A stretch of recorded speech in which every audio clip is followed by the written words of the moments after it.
All right, Ritu, that's the latest as far as potential talks between Vijay Shekhar Sharma for a stake sale in Paytm. But hang on, because you're tracking another story.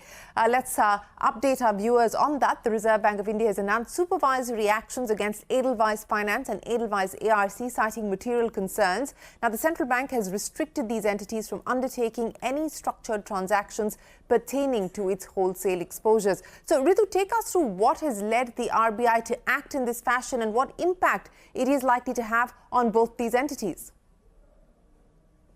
Yes, the RBI has taken a tough stand against regulatory non-compliance, and after Paytm, IIFL Finance, JM Financial and Kotak Mahindra Bank just this year, the Reserve Bank has now imposed business restrictions on two Edelweiss Group entities because of material supervisory concerns.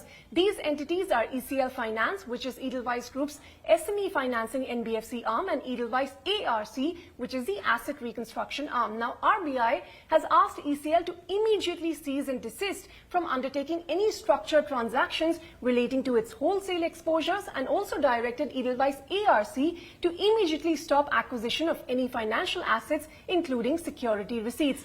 Now, RBI said the action stems from supervisory examinations where it found that these companies engaged in structured transactions to evergreen stressed exposures of ECL using Edelweiss ARC and connected AIFs to completely bypass regulations.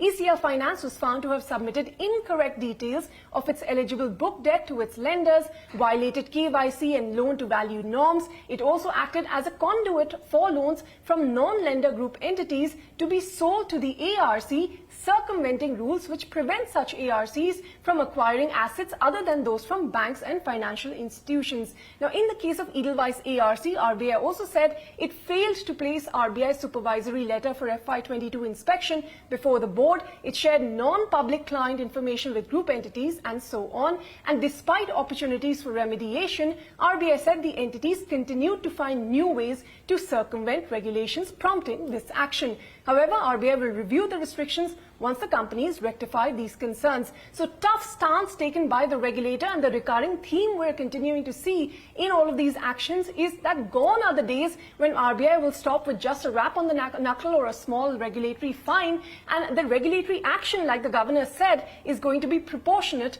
to the gravity of the situation. Ritu, many thanks. The latest action, they're coming in